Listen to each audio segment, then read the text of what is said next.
So today I just wanted to take a quick look at the 1980 American horror film New Year's Evil, which was of course distributed by Cannon Films. So it's pretty much a very basic plot. It's not really anything new that we haven't seen before.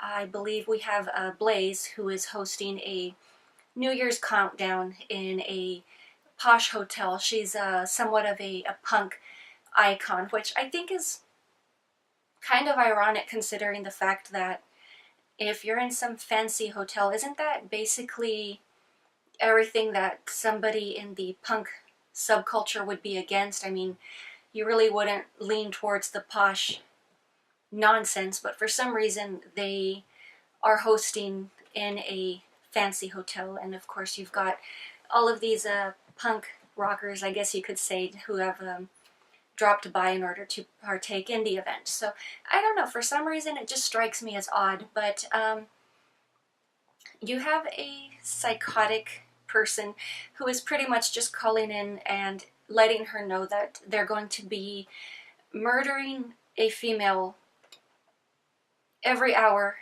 basically every single time in every single time zone that New Year's hits. So, you know, basically New Year's in each time zone he's going to be killing someone. Sorry about the bad explanation there. And of course she's meant to be the last victim. So what I find interesting here also is that we also get to see the killer's face right from the get-go. He's not really kept a secret, but and you know, that's not really unheard of. It's more rare than anything else. You know, films usually keep the killer a secret. But what really keeps my interest here is the fact that he gets dressed up in all of these disguises, all of the lengths that he would go to in order to acquire his next victim while he's out hunting. And honestly, my favorite kill was the second girl, the lady that he picks up in a bar, and of course her roommate or her friend, whoever tags along. But she's just such a fun, very dopey character. She's in the car and she's talking about all of these types of therapies and meditations, sorry, and whatnot that she partakes in, which I find very interesting. You know, it's an 80s film, but she's, I guess you could say, very self-help-like or very new agey. But her death scene for me was just extremely hilarious. She gets a plastic bag pulled over her head, and she's just making the most ridiculous facial expressions, which is very much in character for that particular person, but it's just so funny, her facial expressions. It's just hard to not laugh during those scenes. And basically it's a cheesy movie, you know, it really doesn't take itself too seriously. It definitely, I guess you could say, does have its lighter moments, and for the most part, yes, I would say it's an enjoyable watch.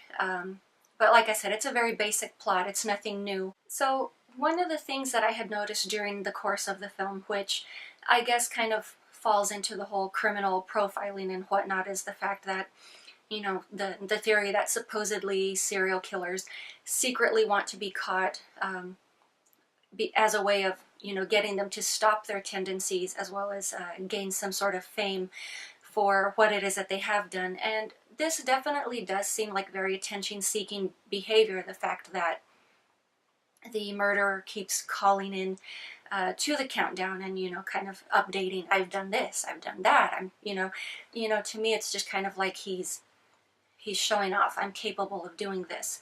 But I don't know. And then of course we do get to the reveal, and you know, I guess you could say the twist was pretty predictable as far as suspects. So, you know, I really wasn't too surprised or too impressed with that, but the film definitely did hold my interest. It was an enjoyable watch. But that is pretty much all I have for you guys on New Year's Evil. You know, if you've seen the movie, I would definitely love to share thoughts with you. This was actually my first time watching the film. I don't know, maybe there were a couple of things that I might have missed, but that is pretty much all I have for you guys today, and I will talk to you later.